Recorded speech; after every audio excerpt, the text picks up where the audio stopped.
এলাহি গর কে দরিয়ায়ে গুনাহাম, এলাহি গর কে দরিয়ায়ে গুনাহাম, তুমি দানি व खुदा सती गवाहम। एलाही तो शहंशाह जहां है, एलाही तुझसा और कोई कहाँ है। बता हमको तेरी राह किस तरफ है, तेरी राह पर चला हमको खुदाया। गुनाहों का किश्ती डुबा दे आए खुदाया, गुनाहों का किश्ती डुबा दे आए खुदाया, तू दरियाए रहमत बहा दे आए खुदाया। हद से अबतर हो गया, हद से अबतर हो गया मैं हाल मुझे बदकारों का, कर मुझे एमदादो अल्लाह वक्त है एमदादो का। আপনাদেরকে বুঝাইতেছিলাম একজন জেনাকারকে যদি আল্লাহ পাক মাফ করে দিতে পারেন, একজন শরাবীকে যদি আল্লাহ পাক মাফ করে দিতে পারেন, একজন কাফনসুর এত বড় জানিকে যদি আল্লাহ পাক মাফ করে দিতে পারেন, আমি আপনি মুহাম্মদুর রাসূলুল্লাহ সাল্লাল্লাহু আলাইহি ওয়াসাল্লামের শ্রেষ্ঠ নবীর শ্রেষ্ঠ উম্মত হওয়ার পর আপনাকে আমাকে আল্লাহ পাক মাফ করবে না কেন? কেন? মসজিদে আজ কাতার বেদে নামাজ পড়ে গরিবেরা, উপবাসে কষ্ট সয়ে রোজা রাখে গরিবেরা, আমায় যারা স্মরণ করে তারাও সে গরিবেরা, তোদের যাহা সম্মান আছে তাও রাখে গরিবেরা। ধনের নেশায় বিভোর হয়ে ধনী আমায় গেছে বলে, ধনের নেশায় বিভোর হয়ে ধনী আমায় গেছে বলে, ইসলাম আজও জিন্দা আছে দরিদ্রদের দোয়া বলে, ইসলাম আজও জিন্দা আছে দরিদ্রদের দোয়া বলে। ডক্টর ইকবাল, আল্লামা ইকবাল আরো 100 বছর আগে 150 বছর আগে বলে গেছেন, শরীয়তের প্রথা প্রীতি রীতিগুলা নামাজ রোজা হজ জাকাত এই সমস্ত গুলা কিছু কিছু জায়গায় ধনীরা বলবে এটা গরিবদের জন্য, আমাদের জন্য নয়। এই জন্য দেখবেন নামাজের কাতারে গরিব বেশি, রমজান মাসে রোজদারি গরিব বেশি, হ্যাঁ, উচ্চশিক্ষায় শিক্ষিত অধিক টাকার অধিকারী লোকগুলা ইবাদতের মাঠে কম। এই জন্য এখানে আসতে টিকিট লাগে না, এখানে আসতে ভিসা লাগে না, কিন্তু গানের মজলিসে যাইতে টিকিট লাগে। সেইখানে টিকিটের জন্য মাস মারামারি হয়, টাকার মারামারি হয়, টিকিট কে আগে ক্রয় করবে, কে আগে আসন দখল করবে, কিন্তু সেইটার মধ্যে কোনো লাভ নাই। আর আজকের এখানে টিকিট নাই, ভিসা নাই, টাকার কোনো কিচ্ছু নেই, তারপরেও দরজা 3টা 4টা খোলা, আসার কোনো প্রতিবন্ধকতা নাই, সিরিয়াল নেই, তারপরেও আসতে পারে না কেন? আল্লাহ পাক তাদেরকে আসার জন্য সুযোগ করে দেন নাই। এই জন্য কবি বলেন, ইসাদত বাজোয়ে বাজোরে নিস, ইসাদত বাজোয়ে বাজোরে নিস, তানা বখশত খোদায়ে বখশিন্দাই। যতক্ষণ পর্যন্ত আল্লাহ পাকের মহব্বত, আল্লাহ পাকের ভালোবাসা, আল্লাহ পাকের রহম, আল্লাহ পাকের করম, আল্লাহ পাকের দয়া যেই বন্দার উপর শামেলে হাল হয় না, এই বন্দা ততক্ষণ পর্যন্ত মসজিদে, নেক কাজে, কোরআন তেলাওয়াতে, দুরূদ শরীফে, ভালো কাজে আসতে পারে না। আর আমরা আসতে পারি কি গর্ব করার কিছু আছে? আমাদেরও গর্ব করার কিছু নেই। আল্লাহ পাক আমাদেরকে কবুল করছেন, আসতে পারছি, এই জন্য শুকরিয়া আদায় করার দরকার। কবি বলেন, কেরামত কর দিয়াজ খেদমত পছন্দি, কেরামত কর দিয়াজ খেদমত পছন্দি, বতৌফিকে সজুদম সের বলন্দি, আগর নবুয়ত জেলুত পদ্দসতে আরে, যে দস্তে মানায় দেহিছে কারে। কবি বলেন, আমি যে 2টা সেজদা আল্লাহ পাকের কুদরতি পায়ে করতে পারলাম, আমি যে সবে বরাতে মসজিদে আসতে পারলাম, আমি যে আল্লাহ পাক যে আমাকে কিছু দিনই আলোচনা করার এবং শোনার তৌফিক দান করলেন, এইটা আমার বাহুর জলে হয় নাই, এটা আমার গায়ের শক্তির জোরে হয় নাই, এইটা আমার শিক্ষার জ্ঞানের জোরে হয় নাই, এইটা আমার টাকা পয়সার জোরে হয় নাই। আল্লাহ পাক রব্বুল আলামিন আমাকে কবুল করছেন, আল্লাহ পাক আমাকে দয়া করছেন, মেহেরবানি করছেন, এই জন্য আমি এইখানে আসতে পারলাম। কেরামত কর দিয়া খেদমত পসন্দি, বাতাফুকে সজুদম সের বলন্দি, আগর নবুয়াদ যে লুৎফত দস্তে আরে, যে দস্তে মানায় দিছে কারে। এই জন্য এখানে আসতে পারা এটা আল্লাহ পাকের বিশেষ একটা দয়া, মেহেরবানি। আল্লাহ পাক আমাদেরকে কবুল করছেন, আল্লাহ পাক আমাদের গুনাহ মাফ করাইতে চান, এই জন্য আমাদেরকে আসার সুযোগ দিছেন। যদি গুনাহ মাফ করানোর সুযোগ না দিতেন তাহলে মসজিদে ঢুকানোর ব্যবস্থা আমাদেরকে করতেন না। এই জন্য মানুষটা আল্লাহ পাক তিন স্তরে ভাগ করছেন। আল্লাহ পাক সর্বশেষ নিচে নিচে নিচে নিচে রাখছেন মানুষদেরকে। মানুষ ইনসান, ইনসান হইল জমিনে, আর ইনসানের মাথার উপরে আল্লাহ পাক রাখছেন হাউজে কাউসার, অর্থাৎ কাউসারওয়ালা নবীকে। তারপরে সবচাইতে উপরে আছেন মহা আল্লাহ পাক রব্বুল আলামিন আরশে আজিমের মধ্যে, আরশে আজিমের মধ্যে আছেন। যেই ব্যক্তি নিচে থাকি মধ্যমওয়ালা হাউজে কাউসারওয়ালা অর্থাৎ মুহাম্মদুর রাসূলুল্লাহ সাল্লাল্লাহু আলাইহি ওয়াসাল্লামের সাথে প্রেম খেলার মজা জমাইতে পারছে, সেই ব্যক্তি আল্লাহ পাককে সহজে পাইয়া গেছে। আর যেই ব্যক্তি নবীর সাথে প্রেম খেলা জমাইতে পারে নাই, সেই ব্যক্তি কখনো আল্লাহ পাকের দিদার পাবে না। ভালোবাসার টানে সবকিছু হয়, ভালোবাসা না থাকলে কিচ্ছু হয় না। প্রেম খেলা এশকের মামলা কেউ তো বুঝে না, প্রেম খেলা এশকের মামলা কেউ তো বুঝে না। মুসা নবী কোহে তুরে খোদার সাথে দিদার করে, খোদার নূরে পাহাড় জ্বলে, মুসা জ্বলে না। এই জন্য আল্লাহ পাক রব্বুল আলামিন বলেন, প্রেম খেলা খেলতে চাও, আগে আমার বন্ধুর প্রেমে তুমি মজিয়ে যাও, আমার বন্ধুর মহাব্বত অন্তরের মধ্যে ঢুকে যাও। কাউসার আল্লাহর মহাব্বত অন্তরের মধ্যে ঢুকাও। মধ্যবর্তী যিনি ওয়াসিতা, তাকে আগে ভালোবাসতে শিখো। তাকে যখন ভালোবাসতে পারিবা, তখন আমি আল্লাহ পাকের ভালোবাসা তুমি অটোমেটিক পাইয়া যাইবা, অটোমেটিক পাইয়া যাইবা। এই জন্য মাধ্যম যতগুলো আছে তার মধ্যে একটা মাধ্যম হইল শবে বরাত। এই শবে বরাত এটা ফার্সি শব্দ, সব মানে রাত, বরাত মানে মুক্তি। শবে বরাত এটার অর্থ হইল মুক্তির রাত্রি। এটাকে আরবিতে বলা হয় নিসফুফি শাবান, নিসফুফি শাবান, শাবান মাসের মধ্যম রজনী।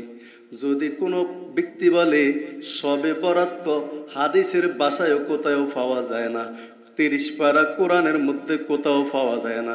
আমি বলবো ভাই, কোরআনটা তো আরবি ভাষার কিতাব, হাদিস গুলাও আরবি ভাষার কিতাব। তুমি ফার্সি ভাষাটা আরবির মধ্যে তালাশ করলে জিন্দেগিতেও তুমি পাইবা না। যখন জিন্দেগিতেও পাইবা না, জিন্দেগিতেও তুমি শবে বরাতের আমল করতে পারবা না। যখন শবে বরাতের আমল করতে পারবা না, তোমার গুনাহও মাফ হইবে না, তুমিও নেককার হইতে পারবা না। শবে বরাত তো গুনাহ মাফের রাত্রি। আমরা তো গুনাহগার, আমরা অনেকে জেনার মধ্যে ডুবে থাকি, কেউ বাস্তবিক জেনার মধ্যে থাকি, কেউ মানসিক জেনার মধ্যে থাকি। আমরা তো সর্বসদা গুনার মধ্যে দিন কাটাই। আল্লাহ পাক রব্বুল আলামিন বলেন, তুই যত বড় নাফরমান হ, যত বড় গুনাহগার হ, যত বড় বদকার হ, যত বড় জালিম হ, যদি তোর জীবনে একটা সেজদা না থাকে, যদি তোর জীবনে একবার আল্লাহ নামের শব্দের জিকির না থাকে, তারপরেও তুই যদি শবে বরাতে আর শবে কদরে আমি আল্লাহর দরবারে হাত উঠাইয়া একটু কাঁদস, আমি আল্লাহ তোর ডাকে সাথে সাথে সাড়া দিব। ওয়াকালা রাব্বুকুম উদউনি আস্তাজিব লাকুম ইন্নাল্লাযীনা ইস্তাগফিরুনা আন ইবাদাতি সায়াদখুলুনা জাহান্নামা দাখিরিন। আল্লাহ পাক রব্বুল আলামিন বলেন, গুনাহ করতে পারস শয়তানের ধোঁকায়, গুনাহ করতে পারস নফসের ধোঁকায়, গুনাহ করতে পারস দুনিয়ার লোভ লালসায়, গুনাহ করতে পারস বউ বাচ্চার মহব্বতে, ওরে ক্ষমাটা কেন চাইতে পারস না? তুই আমার কাছে ডাক দে, ক্ষমা চা, আমি আল্লাহ তোর ডাকে সাড়া দিব। আর যদি গুনাহ করিয়া আমাকে না ডাকস, আমাকে যদি না ডাকস, আমার থেকে যদি বিরত থাকস, তাহলে আমি আল্লাহ তোকে জাহান্নামে নিক্ষেপ করব। সবাই তো গুনাহগার, সবাই তো গুনাহগার। আল্লাহ পাক কাউকে গুনাহ করাইছেন, আবার কেউ কেউ গুনাহ করে। আদম নবীকে আল্লাহ পাক গুনাহ করাইছেন, গুনাহ অর্থাৎ ভুল করাইছেন। আবার 1000 বছর পর্যন্ত আল্লাহর দরবারে কান্দাইয়া শিক্ষা দিলেন, হে বনি আদমের গোষ্ঠী, তোদের থেকে গুনাহ ইচ্ছায় হোক আর অনিচ্ছায় হোক, শয়তানের ধোঁকায় হোক আর নিজের কারণে হোক, তোরা আমি আল্লাহর দরবারে কান্নাকাটি কর, তওবা কর, আমি আল্লাহ তোদেরকে মাফ করিয়া দিব। এই জন্য আল্লাহর হাবিব বলেন, কুল্লু বনি আদমা খাত্তাউন ওয়া খায়রুল খাত্তাইনা আত-তাওয়াবুন। ও দুনিয়ার মানুষেরা, তোমরা সবাই তো অপরাধী, তোমরা সবাই তো গুনাহগার, তোমরা সবাই তো পাপিষ্ঠ। আর পাপিষ্টের মধ্যে, গুনাহগারের মধ্যে, জেনাকারের মধ্যে, চোরের মধ্যে, গীবত শিকায়েত, প্রত্যেকটা গুনার মধ্যে যারা তোমরা গুনাহ করো, আর গুনার পর যখন নিজের মধ্যে অনুশোচনা আসে, হায় হায় রে, আমি যে জেনা করলাম, আমার জন্য তো জাহান্নাম অপেক্ষা করতেছে। আমি যে চুরি করলাম, আমি যে অন্যের মাল লুণ্ঠন করে খাইলাম, আমি যে মা বাপের সাথে অপরাধ করলাম, আমি যে মদের নেশার মধ্যে ডুবে রইলাম, আমি তো একদিন মরতে হবে, আমাকে একদিন জাহান্নামের মধ্যে ঢুকতে হবে। এই প্রেরণাটা যখন তার অন্তরের মধ্যে ঢুকে, আর এইটার জ্বালা যন্ত্রণা যখন তাকে ফুড়াইতে ফুড়াইতে একদিন সবে কদরে, সবে বরাতে মসজিদে টানিয়া আনে, আল্লাহ পাক রব্বুল আলামিন বলেন, এই মানুষটা যখন আমার নামের তওবা করে, আমি আল্লাহ তাকে এত প্রিয় করে নি যেন তার আমলের মধ্যে আমল নামায় আর কোনো গুনাহ থাকে না। এরকম মাফ করে দেন। কুল্লু বনি আদমা খাত্তাউন ওয়া খায়রুল খাত্তাইনা আত-তাওয়াবুন। সবচাইতে দামি লোক, সবচাইতে দামি লোক, গুনাহগারের মধ্যে সবচাইতে দামি লোক হইল ওই সমস্ত মানুষগুলা যারা একমাত্র আল্লাহ পাকের দরবারে তওবা করে, তওবা করে। আল্লাহর হাবিব তো জানের সম্রাট জনাবে মুহাম্মদুর রাসূলুল্লাহ সাল্লাল্লাহু আলাইহি ওয়াসাল্লামের কোনো গুনাহ ছিল না, তারপরেও সকাল সন্ধ্যা 100 বার করে আল্লাহর দরবারে ইস্তেগফার করতেন। আমরা তো সকাল সন্ধ্যা গুনার মধ্যে হাবুডুবু খাইতেছি, আমরা কয়বার ইস্তেগফার করি? रोज सब अंदर मासे बुदाएम, रोज सब अंदर मासे बुदाएम, गाफिल आजम रो नवाही बुदाएम, बेगुनाना गुलश्ते बरमा साते, बाहुजूरे दिल न करदम तो आते, मगफरत दार दुमैदा लुत्फे तो, जाके खुद फरमुदाइला तक न तो, बाहरे अलता फे तो बेफाया बवाद, ना उमैदाद रहमत शयता बवाद। আল্লাহ পাক রব্বুল আলামিন বলেন, সকালে তুই গুনাহ কর, বিকালে তুই গুনাহ কর, দুপুরে গুনাহ কর, যত গুনাহ তুই করতে থাক কর, কিন্তু যখন তোর কাছে একটা সূচনা আসবে, অনুশোচনার আগুন যখন তোর মধ্যে ধাউ ধাউ ধাউ ধাউ করে জ্বলে উঠবে, আর তুই যখন দৌড়াইয়া মসজিদের কোনায় আসি, সবে বরাত সবে কদরে আল্লাহর নামে জিকির করি, আল্লাহর দরবারে তওবা করবি, আল্লাহ বলেন তোর চাইতে গুনাহগারের মধ্যে আর কেউ উত্তম হইতে পারে না। অনেকে কয় এত গুনাহ আল্লাহ পাক মাফ করব নি? হ্যাঁ, আল্লাহ পাক রব্বুল আলামিন বলেন, আমি তো জেনাকারকেও মাফ করে দিই, আমি তো মওদুদিকেও মাফ করে দিই, আমি শরাবখোরকেও মাফ করে দিই, তুই যে তবলা বাজাইতে আসস আল্লাহ পাক মাফ করব নি, এটা তুই কোথায় বললি? সাহেলাবাতুল আনসারী একজন সাহাবীর নাম, সাইদ ইবনে আব্দুর রহমান আর একজন আনসারীর নাম। এই দুইটা নাম জীবনে শুনছেন নি? কথা কন। একজনের নাম কি বললাম? সাহেলাবাতুল আনসারী, আর একজনের নাম সাইদ ইবনে আব্দুর রহমান। দুটোটা নাম মুখস্থ করেন, দুজন আল্লাহর নবীর সাহাবী। একজনের নাম কি বললাম? সাইলাবাতুল আনসারী, আরেকজনের নাম সাইদ ইবনে আব্দুর রহমান। আল্লাহর হাবিব জনাবে মুহাম্মদুর রাসূলুল্লাহ সাল্লাল্লাহু আলাইহি ওয়াসাল্লাম সাইলাবাতুল আনসারীর বাড়ি ছিল মদিনার মধ্যে, আর সাইদ ইবনে আব্দুর রহমানের বাড়ি ছিল মক্কার মধ্যে। হিজরত করে যখন মদিনার মধ্যে আসছেন, আল্লাহর হাবিব দুজনকে বাট্টিত্বের বাঁধনে বাঁধে দিলেন, বলে দিলেন আজকের থেকে তোমরা ভাই ভাই একসাথে থাকবা, এক ঘরে থাকবা, এক ঘরে শুইবে, পরস্পরের একজন একজনের খবর নিবা। হঠাৎ যুদ্ধের ডাক আসলো, তাবুকের যুদ্ধ। আল্লাহর হাবিব সাইদ ইবনে আব্দুর রহমানকে বললেন তুমি যুদ্ধের মধ্যে চলে যাও, আর সাইলাবাতুল আনসারীকে বললেন তুমি তার পরিবারের খবর রাখো। সাইদ ইবনে আব্দুর রহমানের স্ত্রী ছিল খুব সুন্দরী, রূপসী, গুণ, একেবারে সুদর্শন। শয়তান সাইলাবাতুল আনসারীর অন্তরের মধ্যে টুক করে দরজায় টোকা দিয়া কয়, ও সাইলাবা, তোর বন্ধু বাট্টিত্বের ভাই সাইদ ইবনে আব্দুর রহমান তো যুদ্ধে চলে গেছে, সুবর্ণ সুযোগ, এইটা একটু কাজে লাগা। অর্থাৎ কি, তার বউ তো অনেক সুন্দরী, অনেক রূপসী, একটু তার সাথে জেনা কর। কথা বুঝেননি? শয়তানের দোকায় সাইলাবাতুল আনসারী পর্দার ভিতরে ঢুকে গেলেন। সাইদ ইবনে আব্দুর রহমানের বউয়ের যখন হাতটা ধরলেন, হাত ধরার সাথে সাথে সে কয়, ও সাইলাবাতুল আনসারী, তোমার কি আল্লাহর ভয় অন্তরে পড়ে না? তুমি কি দোজখকে ভয় করো না? তুমি কি কিয়ামতের কথা ভুলে গেলা? তুমি কি আল্লাহ পাকের সামনে দাঁড়ানোর কথা ভুলে গেলা? তোমার বন্ধু আমাকে তোমার ভাই আমানত হিসেবে রাখি গেলাও, তুমি তোমার ভাইয়ের আমানতের গায়ে কিভাবে তুমি হাতটা দিলা? এইটা বলার সাথে সাথে সাইলাবাতুল আনসারী দেমাগ খুলে গেল, সাম্বার চক্ষু খুলে গেল, আসল চক্ষু খুলে গেল। এখন সে দৌড়াইতে আছে, জংলার মধ্যে চলে গেছে। জাযাকাল্লাহকে চশমম বাজে গর্দি, জাযাকাল্লাহকে চশমম বাজে গর্দি, মোরা ভাজা নেগা হামরাজে গর্দি। বুদ্ধিমান লোকেরা যাদেরকে আখেরাতের কথা স্মরণ করাইলে, যাদেরকে কবরের কথা স্মরণ করাইলে, যাদেরকে জাহান্নামের কথা স্মরণ করাইলে, যাদেরকে আল্লাহ পাকের ভয়ের কথা স্মরণ করাইলে গুনার থেকে বিরত থাকতে পারে, এরাই হইল মূলত বুদ্ধিমান। সাইলাবাতুল আনসারী সাথে সাথে দৌড়াইয়া জঙ্গলের মধ্যে চলে গেলেন। জঙ্গলের মধ্যে কান্নাকাটি করেন, আল্লাহর দরবারে তওবা করেন, ইয়া আল্লাহ আপনি আমাকে মাফ করে দেন, আমি না বুঝিয়া না শুনিয়া শয়তানের ধোঁকায় এত বড় গুনাহ কিভাবে করতে গেলাম, আমাকে আপনি মাফ করে দেন।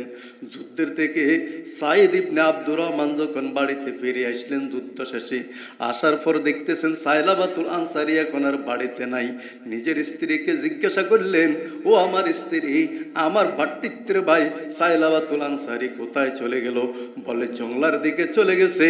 এখন সে তালাশের জন্য পাহাড়ের দিকে যাইতে আছে, পাহাড়ের দিকে যাইতে আছে।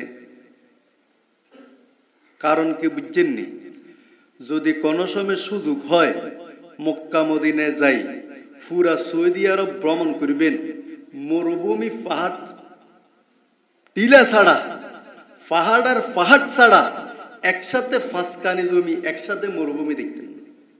ওই হাজী সাহেব কল্লালাড়ের জিজ্ঞা, আমি এই ব্যক্তি অনেক জায়গা ঘুরছি, তো আল্লাহ পাক আমাকে অনেক জায়গা ঘুরেছে, তাই বদর ফান্তর এগুলো অনেক ঘুরছি, টিলা আর টিলা, টিলা আর টিলা, ফাতর আর ফাতর।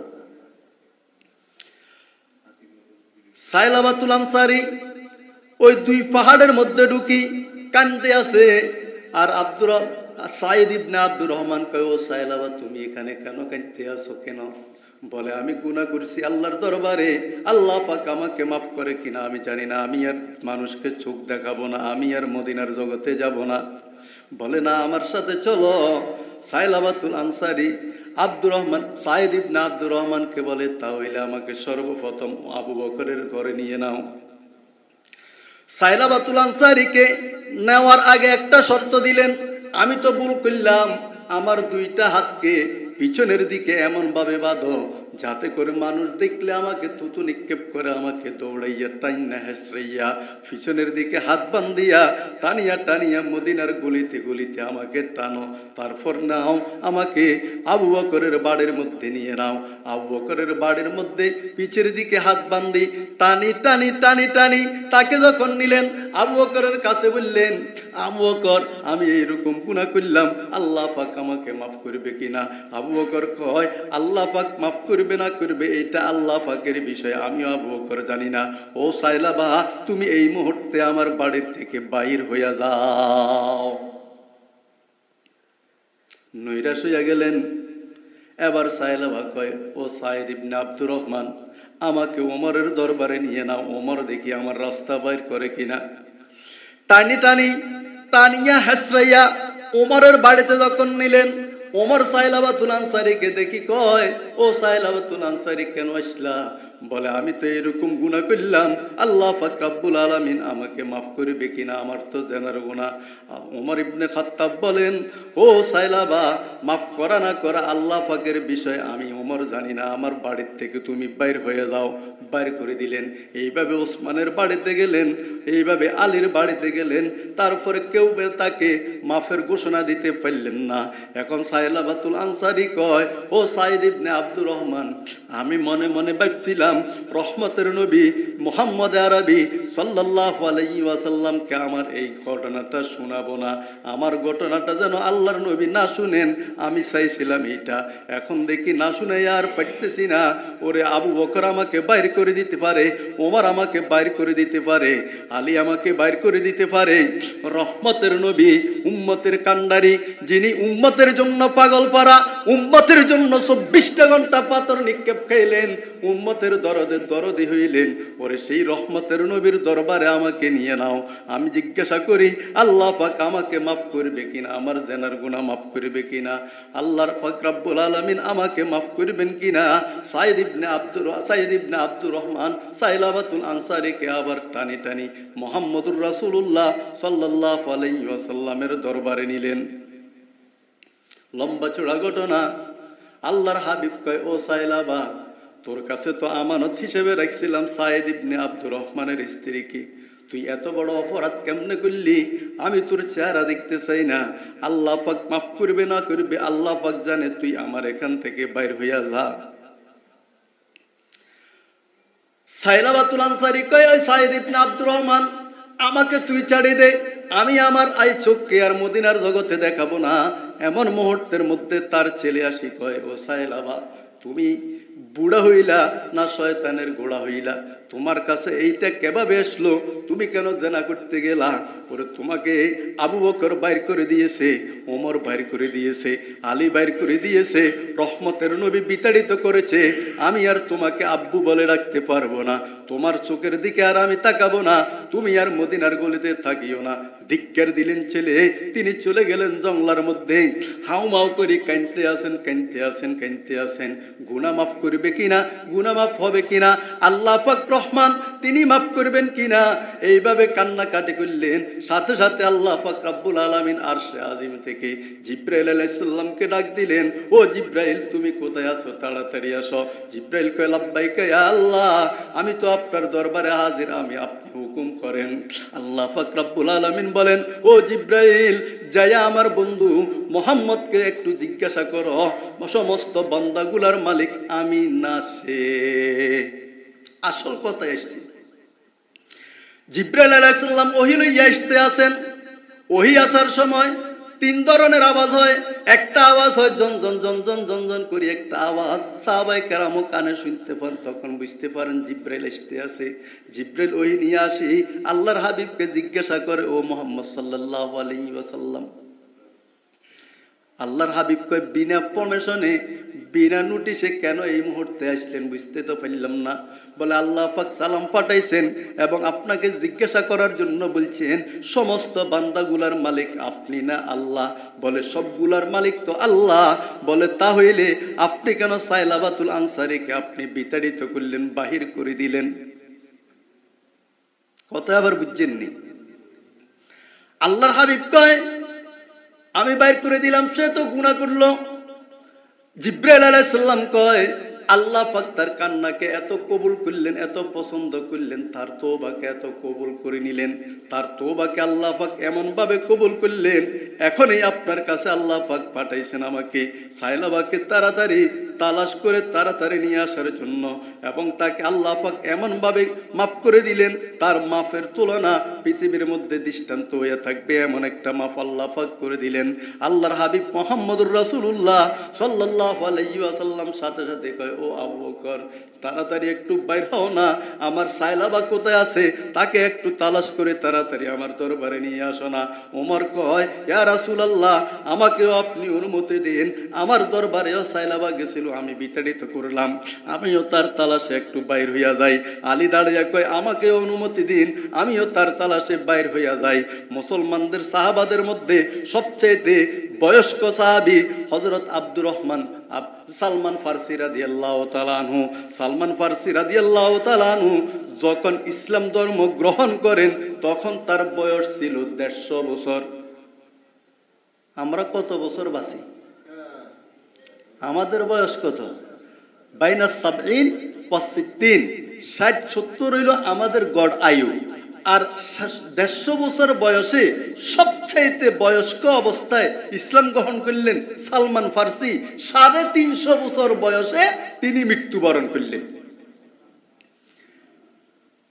নামগুলো মুখস্থ করলে অনেক দাম। সালমান ফারসি রাদিয়াল্লাহু তাআলা আনহু কয়, ইয়া রাসূলুল্লাহ সাল্লাল্লাহু আলাইহি ওয়াসাল্লাম, আমি তো আপনার সাহাবীদের মধ্যে বয়স্ক সাহাবী, আমাকে একটু অনুমতি দেন, আমিও তার তালাশে বাইর হইয়া যাই। আল্লাহর হাবিব কয়, তোমরা বাইর হও, তাড়াতাড়ি সায়লাবাতুল আনসারীকে আমার কাছে নিয়ে আসো। সবাই বাইর হইয়া গেল। পাহাড়ের চিবায় চিবায় যাইতে যাইতে দূরে যায় একদল মানুষকে জিজ্ঞাসা করে, ও ভাই, তোমাদের এইদিকে এইরকম কাটনের, এইরকম ডিজাইনের, এইরকম লম্বা, এইরকম খাটো একটা লোক আসছে কিনা, দেখছো কিনা?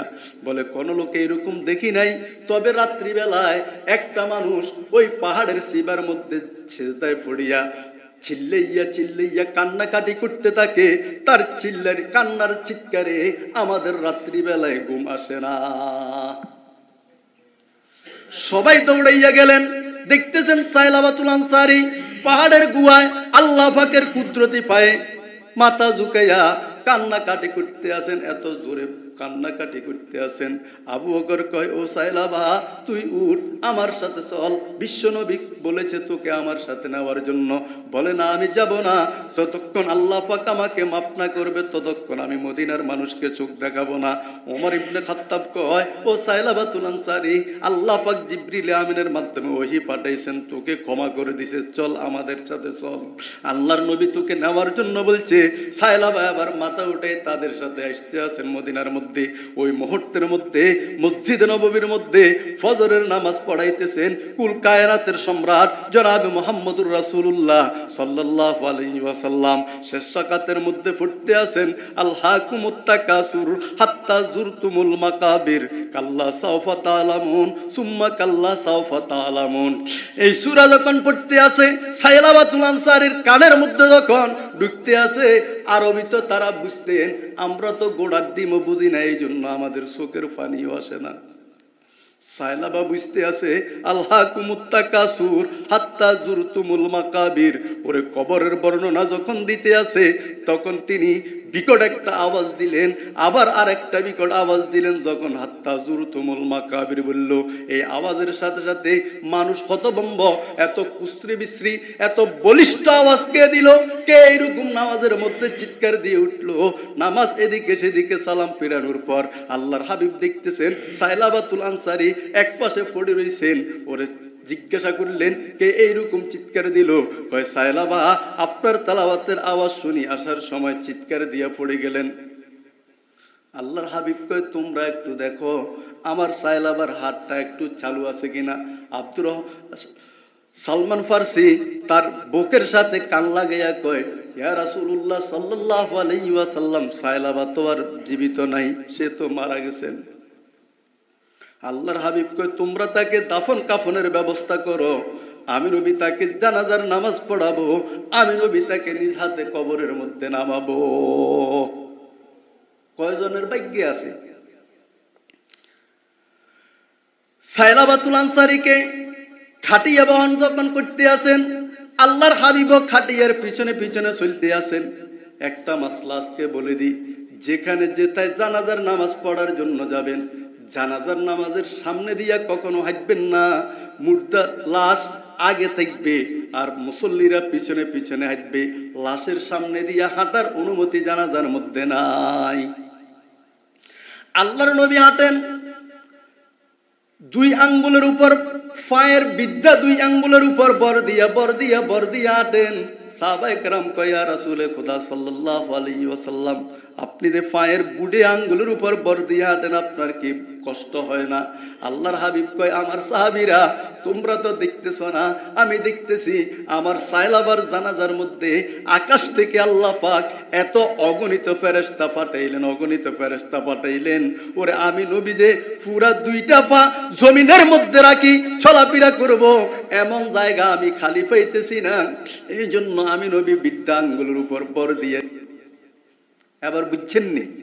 তাহলে জানাকার কেউ তো আল্লাহ পাক মাফ করে দেন। সবাই বিতাড়িত করে, কিন্তু আল্লাহ পাক বিতাড়িত করে না। এই জন্য আল্লাহ পাক রব্বুল আলামিন বলেন, ওয়া ক্বালা রাব্বুকুম উদউনি আস্তাজিব লাকুম ইন্নাল্লাযীনা ইস্তাগফিরুনা আন ইবাদাতি সায়াদখুলুনা জাহান্নামা দাখিরিন।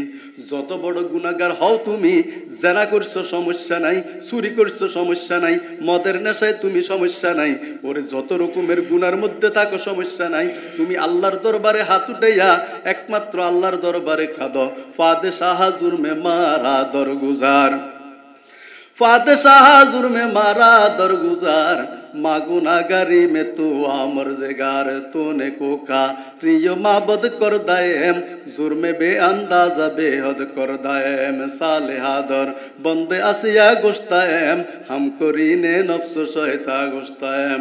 তুমি একমাত্র আল্লাহর দরবারে কান্নাকাটি করি, দুইটা হাত উঠে একমাত্র তুমি কাঁদতে থাকো। আল্লাহ পাক রব্বুল আলামিন তোমার জিন্দেগির সমস্ত গুনাহ খাতা মাফ করে দিবে। ওরে তোমাকে কখনো মাফ করা ছাড়া আল্লাহ পাক ছাড়বে না। জেনার গুনাহ তো মাফ করেন। মারাত্মক অপরাধী, দুইটা ঘটনা দুই দিকে বলবো, মারাত্মক অপরাধী কাফন চুরি করত, কাফন কাফন কাফন।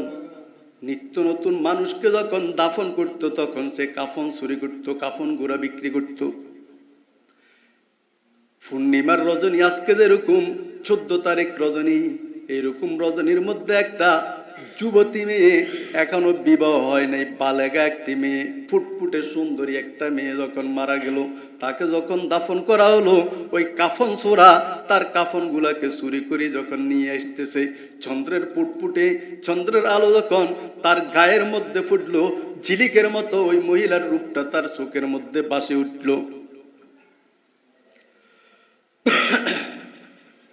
কাফন চোরার মধ্যে জেনার লোভ পাইল, কাফন চোরা কবরের মধ্যে ঢুকলো, ঢুকি ওই মহিলার সাথে, ওই মৃত মহিলাটা যেটা দিনে দাফন করলো, রাত্রিতে তার সাথে অবৈধ কাজ জেনা করে বসলো। বুঝি থাকলে কনসেন, এত বড় মারাত্মক অপরাধী আমাদের মধ্যে কেউ আছে? আছে?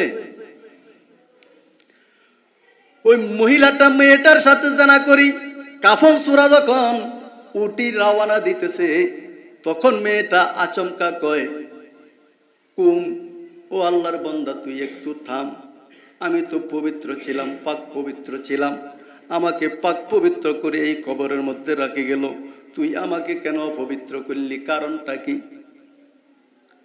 যদি মরা মানুষ একটা আচমকা এরকম জিজ্ঞাসা করে, তার মনের পরিবর্তন আসতো না? এখন তো মানুষের মন এত ফাসান, এর পরেও আসে না। মেয়েটা কয়, আমি তো পবিত্র ছিলাম, আমাকে তো পবিত্র করে এই কবরের মধ্যে রাখি গেল, তুই আমাকে কেন উলঙ্গ করলি, কেন আমাকে তুই অপবিত্র করলি, আমার কি অপরাধ ছিল, কেন এটা তুই করলি, আল্লাহর দরবারে কি জবাব দিবি? কাফন চোরা তো হতভম্ব, হায় হায় রে, জীবনে এত কাফন চুরি করলাম, কখনো তো এরকম শুনলাম না। এইটাই তার মনে ভয় এমন ভাবে অন্তরের মধ্যে কাজ করলো, এখন সে কান্নাকাটি শুরু করে দিল আল্লাহ পাকের দরবারে। আল্লাহ পাক রব্বুল আলামিন এই কাফন চোরাকে পর্যন্ত মাফ করে আল্লাহর ওলি বানাইয়া নিছেন। একমাত্র তওবার কারণে। আমি আপনাদেরকে বুঝাইতে চাই, যত বড় অপরাধী হন, যদি 4টা অপরাধ থেকে বাঁচে থাকতে পারেন, 4 শ্রেণীর মানুষকে আল্লাহ পাক মাফ করেন না, বাকি আর সকল শ্রেণীর মানুষদেরকে সবে কদরে সবে বরাতে আল্লাহ পাক মাফ করে দেন। আল্লাহ পাক তাদের সমস্ত গুনাহ মাফ করে দেন। এই জন্য যত রকমের গুনাহ করেন আল্লাহর দরবারে বলবেন, এলাহি গরকে দরিয়ায়ে গুনাহাম, এলাহি গরকে দরিয়ায়ে গুনাহাম, তুমি দানি व खुदा सती गवाहाम। एलाही तो शहंशाह जहां है, एलाही तुझसा और कोई कहाँ है, बता हमको तेरी राह किस तरफ है, तेरी राह पर चला हमको खुदाया। সাথে সাথে দেখবেন আল্লাহ পাক রব্বুল আলামিন আপনার আমার সমস্ত গুনাহ খাতা মাফ করে দিবেন। এখন তো আমরা মাফ চাইতে জানি না, মাফ চাইতে জানি না। আল্লাহর আরেফেরা তো যত গুনাহ করতেন শেষ রাত্রে উঠে বলতেন, गुनाहों का किश्ती डुबा दे आए खुदाया, गुनाहों का किश्ती डुबा दे आए खुदाया, तू दरियाए रहमत बहा दे आए खुदाया। हद से अबतर हो गया, हद से अबतर हो गया मैं हाल मुझे बदकारों का, कर मुझे एमदादो अल्लाह वक्त है एमदादो का। আল্লাহর দরবারে কেনতেন, আল্লাহ পাক মাফ করে দিতেন। যত বড় মদদি হ, যত বড় গাঞ্জাখুর, যত বড় নেশাখুর হ, আল্লাহর ভয় অন্তরে ঢুকে একটু আল্লাহকে যদি ডাক দিকো, বারে এলাহি আমাকে তুমি মাফ করে দাও, বুঝে আসে নাই, নফসের দোকায় শয়তানের দোকায় গুনাহ করলাম, মাফ করে দাও। কসম খোদার, আল্লাহ পাক আপনাকে মাফ করে দিবেন। মুসলিম জাহানের দ্বিতীয় সম্রাট, মুসলিম জাহানের দ্বিতীয় খলিফা হযরত উমর ইবনে খাত্তাব রাদিয়াল্লাহু তাআলা আনহু, যাকে এমন ভাবে পাবলিক ভয় করতেন, যার শাসন আমলে ওরে ছাগল আর বাঘ একসাথে পানি খাইতো, কিন্তু বাঘের সাহস হইতো না ছাগলের উপর আক্রমণ করার জন্য। এই উমর ইবনে খাত্তাব যে রাস্তায় যাইতেন, ওই রাস্তায় আর শয়তান হাঁটতো না, শয়তান অন্য রাস্তা নিতেন, অবলম্বন করতেন। উমর ইবনে খাত্তাবের আরো একটা গুণ, একদিন মদিনার জমিনে ভূমিকম্প যখন আরম্ভ হয়েছে, উমর ইবনে খাত্তাব লাঠি দিয়ে জমিনের উপর আঘাত করে কয়, ও জমিন তুই কেন এরকম কাঁপতে আসস? তোর নিচে তো মুহাম্মদুর রাসূলুল্লাহ সাল্লাল্লাহু আলাইহি ওয়াসাল্লাম ঘুমন্ত, তুই কেন মুহাম্মদুর রাসূলুল্লাহ সাল্লাল্লাহু আলাইহি সাল্লামকে রাখি এইভাবে কাঁপতে আসস? কয়দিন ওমরের লাঠির গুতায় এইভাবে জমিন ভূমিকম্প থেকে বন্ধ হয়ে গেছে। ওরে কিয়ামত পর্যন্ত মদিনার জমিনে আর কখনো ভূমিকম্প হবে না। এই জন্য উমর ইবনে খাত্তাবকে বলা হয় লৌহ মানব। লাউকানা বাদি নবিয়ান ফাকাদ উমর, কদ যদি নবুয়তের দরজা খোলা থাকতো, যদি মুহাম্মদ আরবির পরে আমি আল্লাহ কাউকে নবী হিসাবে নির্বাচন করতাম, তাহলে উমর ইবনে খাত্তাবকেই আমি নবী হিসাবে নির্বাচিত করতাম। এই উমর ইবনে খাত্তাবের জামানায় এক মদদি নেশাখোর সব সময় মদের মধ্যে ডুবে থাকতো, খাইতো মদের সব সময় হ্যাঁচের মধ্যে রাখতো। আছে না মদ খঞ্জা কদুগুন, কিছু মদদি আছে রাত্রি বেলায় খায়, দিনের বেলা সাধু সাজে, আর কিছু মদদি আছে কেলা বেজায় মদ খায়, গ্রামে সর্দার সাজে, আর কিছু মদদি আছে 24 ঘন্টা মদ খায়, 24 ঘন্টা মদ খায়। এই বেড়া 24 ঘন্টা মদ খায়, হ্যাঁসের মধ্যে আবার মদের বোতলও লুয়ে রেখেছে। ঘটনাক্রমে ওই মদ দিয়ে আসতেছে এই দিক থেকে, সামনের দিক থেকে আসতেছে লৌহ মানব হযরত উমর ইবনে খাত্তাব রাদিয়াল্লাহু তাআলা আনহু। উমর ইবনে খাত্তাবকে দেখলে শয়তানে ভয় করে, মদ দিয়ে ভয় করতো না, মদ দিত হতভম্ব। আমার তো ফাঁসের মধ্যে একটা বোতল, ওমর যদি দেখি ফেলায় কথা বলে আর যদি জিজ্ঞাসা করে এটার এই বোতলটা কিসের, বোতলের মধ্যে কি, তখন আমি উত্তরটা কি দিব? আর যদি ওমরের কাছে আমি মদ খাই বলি প্রকাশ হয়, তাহলে তো ওমর আমাকে জিন্দা দাফন করে ফেলবেন, চাইতো না। ভয় ঢুকে গেছে না মুহূর্তের মধ্যে। ওই চলার পথে আল্লাহর দরবারে কয়, বারে এলাহি হাত উড়াইলে তো বেজাল। এই পর্যন্ত দেখছেন নি হাঁটতে হাঁটতে মুনাজাত করে, কিন্তু দোয়া করা যায়। হাঁটতে হাঁটতে হাত উড়ন, দোয়ার মধ্যে সময় থাকলে, জায়গা থাকলে, পরিবেশ হইলে হাত উড়ন সুন্নত, না হইলে দোয়ার জন্য হাত উড়ন শর্ত না। ওই বেড়া চলার পথে এমন ভাবে আল্লাহ পাককে ডাক দিলেন, আল্লাহ ওমর তো আসতেছে এই দিক থেকে, আর আমি অপরাধী মওদুদি যাইতেছে এই দিক থেকে, ফ্যাসের মধ্যে তো মদ, এখন যদি এইটা আমি ধরা পড়ে আমাকে তো ওমর মারে ফেলবে। তুমি তো গাফফার, তুমি তো রহমান, তুমি তো কারিম, তুমি তো সত্তার, এ আল্লাহ তুমি আমাকে মাফ করে দাও, আজকের থেকে আমি আর জীবনে কখনো মদ পান করব না। আমরা কি এরকম তোবা করিনি? আমরা তোবা করি আজ যে তুনার সুদ খেতেন না, কদিন হরে আবার আরেককে যদি লোভ লাগায়, ভাই টিয়া 2 লাখ থাকলে দিও, আগে দিতাম তোমার মাসে 3000, অন দিমু মাসে 3 তিরিকা 9000, এতে তোবারে এক কুলে লাগছি থুই, কয় তোরে 10 লাখ টাকা দিমু আয়। কথা বুঝেন না? ইচ্ছা তোবা করেন না নাই? এই বেটা ইচ্ছা তোবা করে না, কয় জীবনে আর মদ পান করবো না, ইয়া আল্লাহ তোমার দরবারে ধরা দিলাম, তোমার দরবারে ফুটলাম, আমি এর আর তওবা করছি, জীবনে মদ পান করবো না, আজকে আমাকে ওমরের হাত থেকে বাঁচিয়ে দাও। হাঁটার পথে তওবা করলেন, দোয়া করলেন, আল্লাহ পাক তার তওবা কবুল করলেন এবং ফরিয়াদ কবুল করলেন। ওমরের কাছাকাছি যখন হইল, সাক্ষাৎ হওয়ার পরে ওমর কলকৌশল জিজ্ঞাসা করলেন, সাক্ষাৎ বিনিময় করলেন, জিজ্ঞাসা করে তোমার বোতলের মধ্যে কি? কয় বোতলের মধ্যে কি? এখানে তো একটু দুধ মনে হয়, দুধ। কেউ কেউ বলতেছেন সে বলছে দুধ, আর কেউ কেউ বলে কাঁপতে কাঁপতে বোতলটা ওমরের হাতে দিয়ে দিছেন। ওমর যখন ওইটা খুলছে, বোতল খুলে এখন দেখে এটার মধ্যে আর মদ নাই, এটা দুধে পরিণত হইয়া গেছে। আমি আপনাদেরকে বুঝাইতেছিলাম, একজন জেনাকারকে যদি আল্লাহ পাক মাফ করে দিতে পারেন, একজন শরাবীকে যদি আল্লাহ পাক মাফ করে দিতে পারেন, একজন কাফনসুর এত বড় জানিকে যদি আল্লাহ পাক মাফ করে দিতে পারেন, আমি আপনি মুহাম্মদুর রাসূলুল্লাহ সাল্লাল্লাহু আলাইহি ওয়াসাল্লামের শ্রেষ্ঠ নবীর শ্রেষ্ঠ উম্মত হওয়ার পর আপনাকে আমাকে আল্লাহ পাক মাফ করবে না কেন? কেন মাফ করবে না? আমরা মাপ চাইতে জানি না, আপনি আমি মাপ চাই। সবে বরাতে সবে কদরে আজকে 2 রাকাত নফল নামাজ পড়ি, আল্লাহর দরবারে বেমাই বেমাই কান্দি, আল্লাহর দরবারে বলি হর তরফ সে হোকে হাম খারো তবা, हर तरफ से होके हम खारो तबा, आपड़ी अब तेरे दर पर आयला, घर से मैं बदकारो नाला, एखो ऐसा है जहां पर तेरी दर छोड़े कर अब बता जाओ कहां। या अल्लाह दुनियार सब সম্পর্ক বাইকাট করলাম, পিছনে ফেলাই দিলাম, বাপ আমাকে দেখতে পারে না, মা আমাকে দেখতে পারে না, ভাই বন্ধু দোস্ত আহবাব আমাকে কেউ দেখতে পারে না।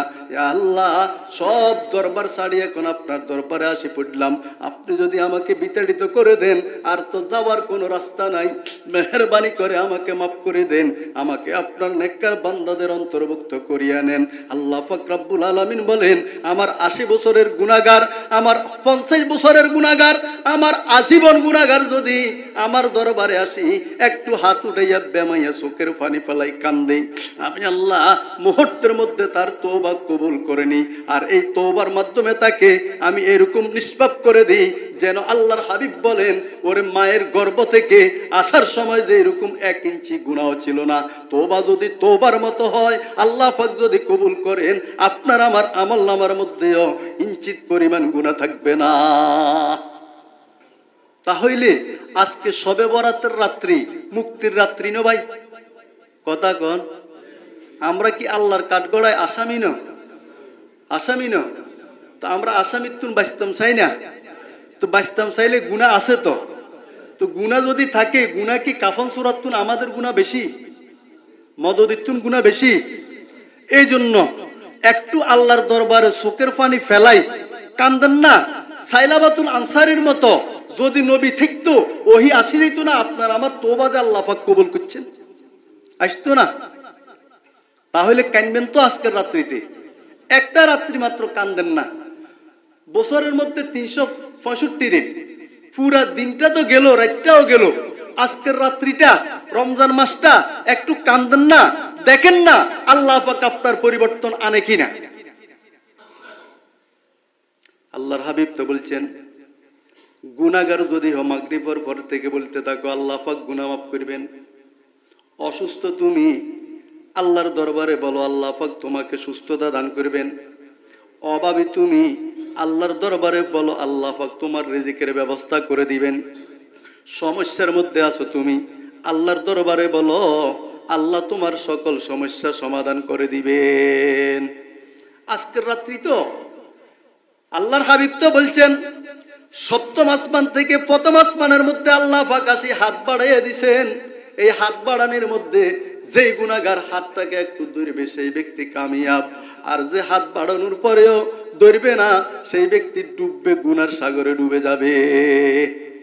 আমরা তো সবাই গুনার সাগরে দোজখের মধ্যে হাবুডুবু খাইতে আসি, আর আল্লাহ পাক প্রথম আসমানে আসি রহমতের হাত আমাদের দিকে বাড়াই দিছেন। যেই ব্যক্তি এই হাত হাবুডুবু খাই ধরব সেই ব্যক্তি উঠে যাইতে পারবে। স্রোতের মধ্যে মানুষ পড়ে যায় না, কূপের মধ্যে মানুষ পড়ে যায় না, পড়ে গেলে হাত বাড়াই দিলে একজন উপরে তুন টানি উঠে ফেলতে পারে না। তো এই বেড়া যদি উঠে ফেলতে পারে, আল্লাহ পাক প্রথম আসমানে আসি রহমতের হাত দিয়ে বাড়াই দিলেন আমাদের দিকে। আমরা মা বোনেরা পুরুষেরা সবাই যদি হাতটা একটু ধরি, তওবা ইস্তেগফার করি, আল্লাহ পাক কি আমাদেরকে উঠাই জান্নাতি বানাইতে পারবেন না? হাত ধরার তৌফিকও সকলের হয় না, সকলের হয় না। এই জন্য শবে বরাত মা বোনদেরকে বলবো, মা বোনদের মধ্যে একটা বদ অভ্যাস আছে, শবে বরাতে গোসল করার। কয়েক গোসল করলে কি লাভ? গোসল করলে গাতুন যেরকম হানি টপ টপ করে পড়ে, গুনাহ এরকম টপ টপ করে জ্বলতে থাকে। ভুল রাওয়ায়াত, ভুল কথা, ভুল বর্ণনা। শবে বরাতে গোসল করার কোনো নিয়ম বিধিবিধান নাই। শবে বরাতে আমলের বিধিবিধান আছে, গোসল করার বিধিবিধান নাই। এটা মহিলাদের মধ্যে আছে। মহিলাদের জন্য বলতেছি, আজকের রাত্রিতে নফল নামাজ পড়েন, ইস্তেগফার পড়েন, তেলাওয়াত করেন, দোয়া করেন আল্লাহর দরবারে, আল্লাহ পাক গুনাহ মাফ করে দিবেন। ওই গোসল করবেন এইটা না।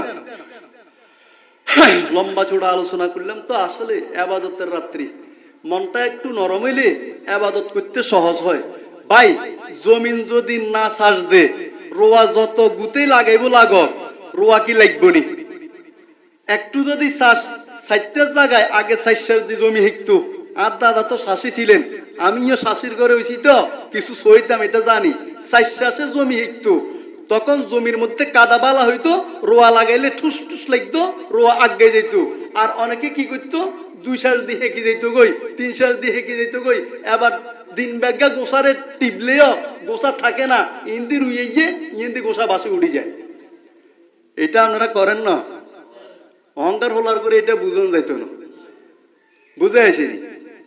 এই জন্য জমিনে শ্বাস দিলে হ্যাক একখানা বালা হইলে রোয়া লাগাইতে বালা।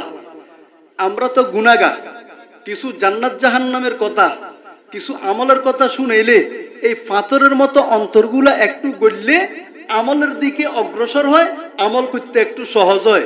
এই জন্য এই আলোচনা করা, না হয় আলোচনার দরকার নাই। এবার কথা বুঝছেননি? তো এই জন্য সকলে আমল করবেন। আজকের রাত্রিতে এই পর্যন্ত কথা এখানে শেষ। আমরা সবাই আজকের রাত্রিতে অনেকগুলো আমল আছে ফাইলে, হ্যাঁ, কবর জিয়ারতের উদ্দেশ্যে জিয়ারত করবেন।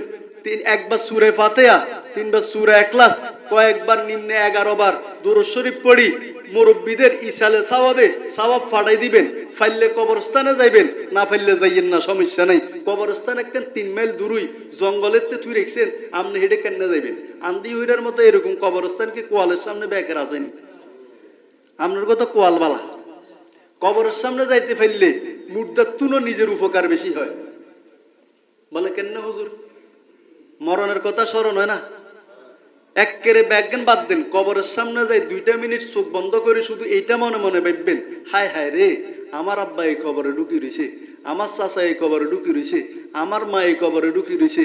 এত বড় ধনী ধনাঢ্য, হ্যাঁ, ওই ননা মিয়ানে কুঙ্গা বলে প্লেটের সামনে মারে ভাত খাওয়াইছে, হিগার মতো লোক এই কবরস্থানে হুতি রয়েছে না, হুতি রয়েছে। এটা একটু চিন্তা করেন, দেখবেন অটোমেটিক আপনার মন গলি যাইব, অটোমেটিক চোখে দিয়ে টপ টপ করে পানি চলে যাইব।